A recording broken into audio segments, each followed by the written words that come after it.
Hello friends, welcome to Gargi classes. Date आज के 30 अप्रैल 2021 और देख लेते हैं इंडियन एक्सप्रेस के इंपॉर्टेंट न्यूज़ और एक्सप्लेन पेज जो अभी हम इस वीडियो में डिस्कस करने वाले हैं।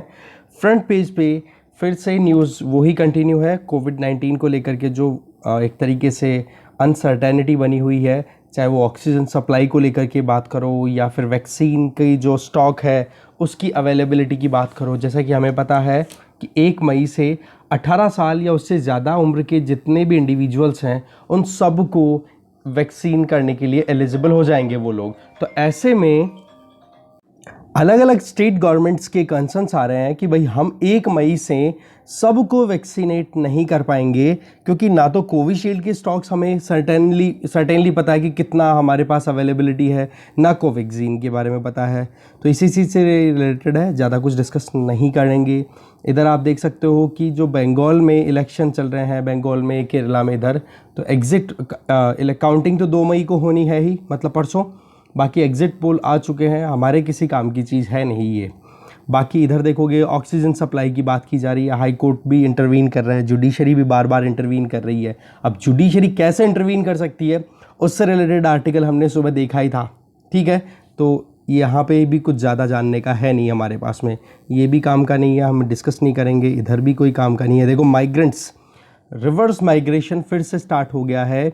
जो माइग्रेंट्स डरे हुए हैं वो फिर से अपने जॉब प्लेटफॉर्म्स को छोड़ के अपने घरों की तरफ घूम चुके हैं। अब ये एक ट्रेन में आप देखो कितना ज़्यादा रश है, नहीं डिस्कस करेंगे, ये भी देखेंगे नहीं। बिहार में केसेस इतने ज़्यादा होने लगे, गाँवों से केसेस आने लग गए हैं कोरोना के, तो ये चिंता की बात है। आगे चलते हैं, फ्रंट पेज पे कुछ काम का है नहीं वैसे। उत्तराखंड एडमिनिस्ट्रेशन ने 4 धाम यात्रा को सस्पेंड कर दिया है। तो बेसिकली अभी कुंभ मेला हमें पता है कि हरिद्वार में ऑर्गेनाइज हुआ था, तो उसी के चलते ये कंटिन्यू आप देख सकते हो कि बहुत ज़्यादा क्रिटिसिज्म का सामना करना पड़ा। तो ऐसे में क्या कर दिया गया, इनको कह दिया कि भाई अब से जो 4 धाम यात्रा है एक बार उसको सस्पेंड किया जाएगा। तो 4 धाम कौन कौन से हैं? तो उत्तराखंड में 4 धाम है, गंगोत्री, यमुनोत्री, केदारनाथ एंड बद्रीनाथ। इनको छोटा 4 धाम भी बोला जाता है, मिनी 4 धाम भी हम बोल सकते हैं। और बड़े जो मेन 4 धाम है उनकी अगर बात करें, बड़े 4 धाम की, तो उनमें आप देखोगे बद्रीनाथ, पुरी, इधर आप देखोगे द्वारका और एक रामेश्वरम। ऐसे करके ये 4 मेन मंदिर हैं, ठीक है। तो आप ये ध्यान रखोगे। इसके अलावा बाकी और कुछ काम का है नहीं स्पेस पे। आगे चलते हैं। इधर आगे अगर हम देखें तो counter one sided world media narrative, यहाँ पर जो हमारे एक्सटर्नल अफेयर मिनिस्टर है एस जयशंकर जी, उन्होंने जो भी हमारे जो फॉरेन डिप्लॉयड हमारे जो भी इंडिविजुअल्स हैं आउट ऑफ इंडिया, राइट, तो उनको क्या एक मैसेज डिक्लेयर किया है कि जो वर्ल्ड मीडिया में एक नैरेटिव जो क्रिएट किया जा रहा है कि करंट जो रिजीम है इंडिया में वो पेंडेमिक को कंट्रोल करने में फेल हो गया। तो ऐसे में इंडियन एनवॉइस जो भी डिप्लॉयड है ना हमारी तरफ से अलग अलग कंट्रीज़ में, हमारे जो एम्बेसडर्स हैं, ठीक है, तो उन लोगों को क्या कहा गया है कि आप इस नैरेटिव को डिस्कार्ड करो। बोला ऐसा कुछ है नहीं, ठीक है, ये नैरेटिव बहुत गलत है। बेसिकली ये चीज़ें हमारे इतनी काम की है नहीं, ये एक तरीके से पॉलिटिकल स्टेप है। बट येस कि हाँ, वर्ल्ड मीडिया जो है वो कोशिशें कर रही है। देखो हमेशा ये चीज़ तो होती ही है, जैसे आपने भी कभी नोटिस किया होगा कि जैसे यूएसए में जब आउटब्रेक हुआ था, यूएसए में जब कंट्रोल नहीं हुआ था, तो हमारी मीडिया ने कितना ज़्यादा दिखाया कि देखो यूएसए में इतनी लंबी लंबी लाइनें लगी हुई है एक बर्गर की शॉप के सामने। तो ऐसे करके ये तो एक दूसरे की लाइक बुलिंग तो चलती ही रहती है। तो अभी क्या है, इंडिया के हाल बेहाल हो रहे हैं, तो ऐसे में वर्ल्ड मीडिया को मौका मिल गया है। तो ये तो एक तरीके की जियोपॉलिटिकल इशू है। ये जियोपॉलिटिकल इशू तो नहीं बोल सकते, इंटरनेशनल पॉलिटिक्स बोल सकते हो इन शॉर्ट, राइट। दूसरा इधर आप देख सकते हो कि हमारे जो आप यहाँ पे देख रहे हो हर्षवर्धन श्रृंगला, जो हमारे फॉरेन सेक्रेटरी हैं, राइट, उन्होंने अपनी तरफ से स्टेटमेंट दिए हैं कि भाई हम दूसरे कंट्रीज से जो हेल्प एक्सेप्ट कर रहे हैं। देखो पिछले 16 सालों से अभी तक हमने कोई भी फॉरेन कंट्री से कोई गिफ्ट या फिर कोई भी हेल्प या डोनेशन ये एक्सेप्ट नहीं की थी, क्योंकि हमने हमारी पॉलिसी बना दी कि इंडिया जो है वो अब इमर्जिंग कंट्री है और वर्ल्ड में एक इंपॉर्टेंट पावर का काम करेगा। तो ऐसे में पिछले 16 सालों से हमने किसी भी कंट्री से कुछ भी इंपोर्ट नहीं किया, कुछ भी सहायता नहीं ली। पर अभी क्या है कि हम थोड़ी सी हेल्प ले रहे हैं। तो कुछ लोगों के ये इंडिकेशंस आए हैं कि क्या इंडिया ने अपना पॉलिसी स्टैंड चेंज कर लिया। तो यहाँ पर हर्षवर्धन श्रृंगला, ठीक है, इन्होंने ये क्या कहा कि भाई हम उन्हीं देशों से हेल्प ले रहे हैं जिन देशों को हमने हेल्प दी है। तो इसका मतलब हो गया कि वर्ल्ड इंटरडिपेंडेंसी जो है वो अभी एक्शन में है। इसका मतलब ये नहीं है कि इंडिया ने अपनी पॉलिसी चेंज कर दी है। ये चीज़ क्लियर करने के लिए ये यहाँ पे आर्टिकल है। बाकी देखो हमारे इतना कुछ काम का है नहीं इस पे। बेसिकली एडिटोरियल जब आएगा ना तो ओपिनियन जानना हमारे लिए ज़्यादा ज़रूरी है। ये तो क्या सरकार का ओपिनियन आ गया कि सरकार ने क्या करना अभी शुरू किया है, कि जैसे हम यूएसए से अगर हेल्प ले रहे हैं तो उस केस में हमने यूएसए से इसीलिए हेल्प ली है क्योंकि यूएसए को हमने पहले हेल्प दी है, ठीक है। तो हैंड इन हैंड हम एक कहीं ना कहीं ऑल टुगेदर हम एक साथ आगे बढ़ने की कोशिश कर रहे हैं। सिमिलरली इधर चाइना के फॉरेन मिनिस्टर ने भी प्रॉमिस किया है, इधर देख सकते हो कि इंडिया का जो कोविड की सेकंड जो सर्ज हुआ है इसमें बहुत ज़्यादा परेशानी हो रही है, तो इंडिया को हम प्रोटेक्शन प्रोवाइड करेंगे या हमारी तरफ से पूरी हेल्प प्रोवाइड करेंगे और कंसाइनमेंट्स हमारे यहाँ से भेज भी दिए गए हैं। तो बेसिकली अभी इंटरनेशनल कम्युनिटी में जो माहौल बना हुआ है ना वो हमने इन तीनों न्यूज़ से देखा, ठीक है। आगे चलते हैं। बाकी और तो देखो इतना कुछ काम का है नहीं जो हमें यहाँ पे डिस्कस करने की ज़रूरत हो। आगे चलते हैं। और एक इंपॉर्टेंट न्यूज़ आप ज़रूर देखोगे, ये आपको खुद को पढ़नी है। न्यू कोविड नॉर्म्स कि घर पे ज़्यादा से ज़्यादा लोगों को रोकने के लिए ये नए कोविड नॉर्म्स डिक्लेयर किए हैं ministry of health, union health ministry के द्वारा। तो इसमें क्या है कि जब तक कॉम्प्लिकेशंस इतने ना बढ़ जाएं कि बस अब तो हॉस्पिटल ही पहुंचना पड़ेगा, वहाँ तक आपको घर पे ही रहना है। मतलब कि नॉर्मल अगर आपके इन्फेक्शन आपको फील होता है तो इससे आपको पैनिक होने की ज़रूरत नहीं है। तो यहाँ पर कौन कौन सी ड्रग्स अवेल कराई जा रही है, क्या कितना डिस्टेंस मेंटेन करना है, ठीक है, साथ में कौन कौन से सिम्टम्स है जो कि अभी तक भी आपके कंटिन्यू बने हुए, बुखार नहीं टूट रहा है, वो सारी चीज़ें इसमें पूरे में बताई हुई है। तो ये आप पूरी न्यूज़ एक बार खुद से रीड आउट करोगे, ठीक है।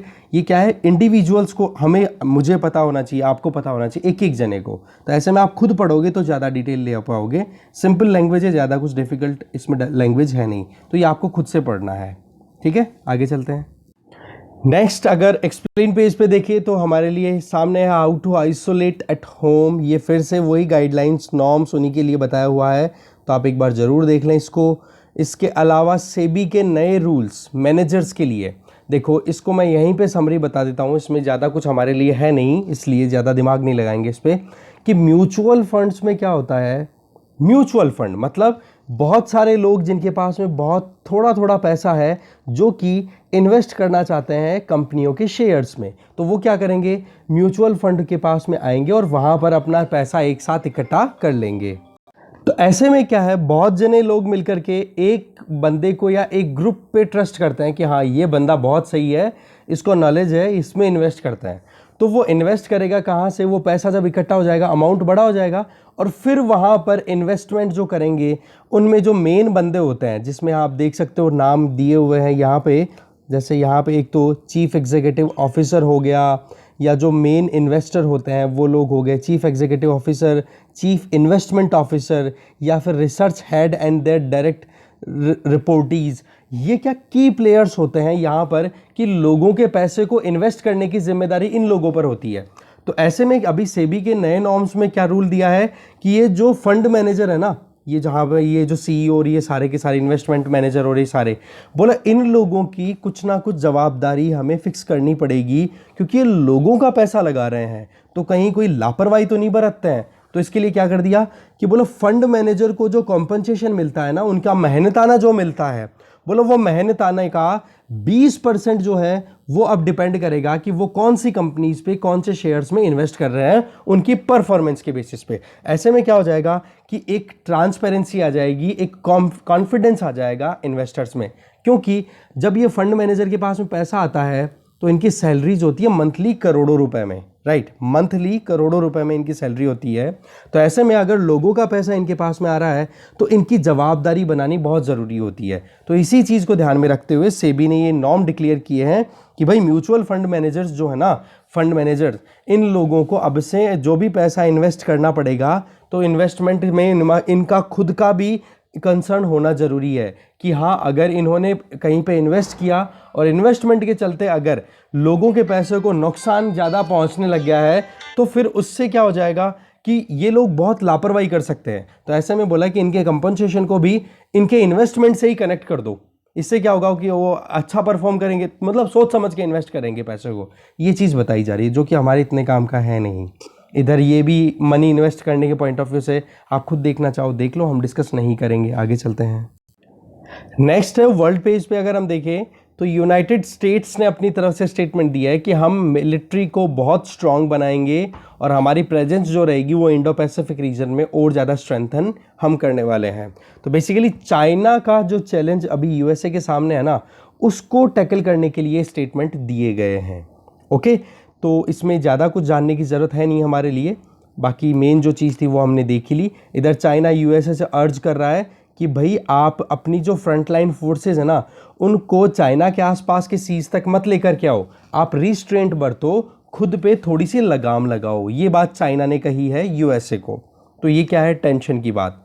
दूसरी तरफ इधर देखो कि पाकिस्तान में लाहौर हाई कोर्ट ने पाकिस्तान की आर्मी को कहा कि आपको एक प्रोटेक्टर के तौर पे माना जाता है, जबकि आप एक बिगेस्ट लैंड ग्रैबर के तौर पे निकल के आए हो। मतलब बहुत बड़ा हेडेक, मतलब एक तरीके से पूरा हिट किया है पाकिस्तान की आर्मी को कि भाई आपने लोगों की ज़मीनें हड़प ली, राइट।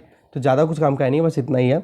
दूसरा आप देख सकते हो इधर कि चाइना का जो स्पेस स्टेशन है उसका एक परमानेंट पार्ट जो है वो लॉन्च किया जा चुका है और उस स्पेस स्टेशन का नाम है द तियानही। ठीक है, द तियानही रिसेंटली न्यूज़ में था। क्या है ये चाइना का स्पेस स्टेशन, जिसका ये तो चाइनीज़ वर्ड हो गया, इसका इंग्लिश में वर्ड मतलब हो गया हेवनली हारमनी। ठीक है, नाम तो बड़ी हारमनी की कर रहा है, बाकी टाइम बताएगा। और इसके अलावा आप देखोगे ये लगभग चाइना की जो सक्सेस है वो बताई जा रही है यहाँ पे कि चाइना जो है वो लोनर मतलब चांद की सरफेस से सैंपल्स कलेक्ट करने में सक्सेसफुल रहा है। इसके अलावा मार्स पे भी अभी चाइना का रोवर जो है वो इस मंथ के एंड तक लैंड करने वाला, नेक्स्ट मंथ तक लैंड करने वाला है। तो चाइना बहुत आगे बढ़ चुका है अगर स्पेस सेक्टर की बात की जाए तो, उसी चीज़ को बताया जा रहा है। बट पॉइंट क्या है कि चाइना के स्पेस स्टेशन का नाम क्या है, तियानही, ये ध्यान रखेंगे आप। ओके, आगे चलते हैं। नेक्स्ट इकोनॉमी पेज पे हम देखें तो कल एक न्यूज़ चल भी रही थी बहुत ज़्यादा कि फेसबुक पर से एक पोस्ट जो है वो रिमूव कर दी, जिसमें हैशटैग रिज़ाइन मोदी करके ऐसे कोई वो चल रहा था एक पोस्ट, बोला ऐसे पोस्ट को रिमूव करने की बात की गई। बट यहाँ पर मिनिस्ट्री ऑफ इंफॉर्मेशन टेक्नोलॉजी ने बोला कि ये फेसबुक का डायरेक्ट इशू, इसमें ऐसा कोई लिंक नहीं था जो हमारे काम का नहीं है जी, सीधी सी बात है। दूसरी अगर बात करें CSR जो कॉरपोरेट सोशल रिस्पॉन्सिबिलिटी है उसकी अगर बात करें तो इंडस्ट्री जो है वो चाह रही है अभी कि भाई जो हमारे ऊपर ऑब्लिगेशन है ना कि कॉरपोरेट सोशल रिस्पॉन्सिबिलिटी की, सोशली हमें कुछ करना पड़ेगा समाज के लिए।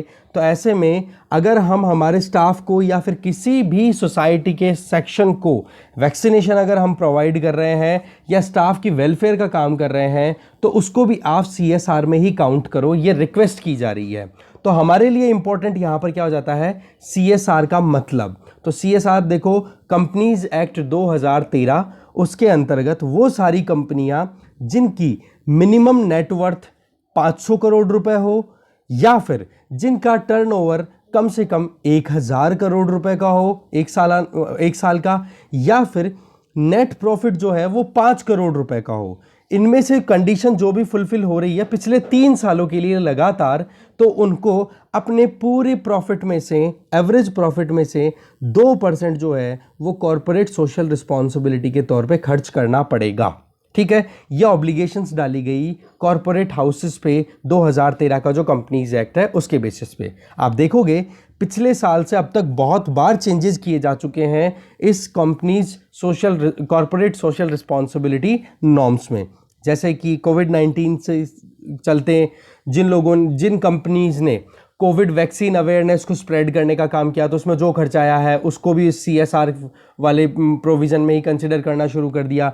PM केयर्स में जिसने डोनेशन दिया था उनको भी कहीं ना कहीं रिलैक्सेशन मिले हैं। तो ऐसे में और ज़्यादा रिलैक्सेशन की डिमांड की जा रही है इन कॉरपोरेट हाउसेस के द्वारा, जो कि अब देखते हैं आगे क्या बात होती है, गवर्नमेंट क्या डिसाइड करती है। बाकी तो मेन चीज़ थी वो ये देख ही ली, और तो मुझे कुछ इस पेज पे एक भी चीज़ इंपॉर्टेंट नहीं लगी जो हमें डिस्कस करनी हो। तो बेसिकली आज इंडियन एक्सप्रेस में बहुत कम न्यूज़ ऐसी थी जो हमारी एग्ज़ाम पॉइंट ऑफ व्यू से बहुत इंपॉर्टेंट हो, जिसे हम छोड़ चुके हो, ऐसा कुछ नहीं है। बहुत जो भी चीज़ें थी उनको एक एक बार हमने देख लिया है। ठीक है, और बाकी तो ठीक है। Thank you very much for watching this video. Thank you.